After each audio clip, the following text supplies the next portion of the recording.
સુરતમાં બોગસ ચાલતું જન સુવિધા કેન્દ્ર ઝડપાયું. છેલ્લા કેટલાય સમયથી ચાલતું હતું બોગસ કાંડ.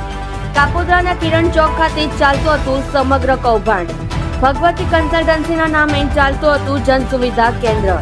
આધાર card, PAN card, ration card, આવકના દાખલા સહિતની વસ્તુ ડુપ્લિકેટ બનાવતો હતો.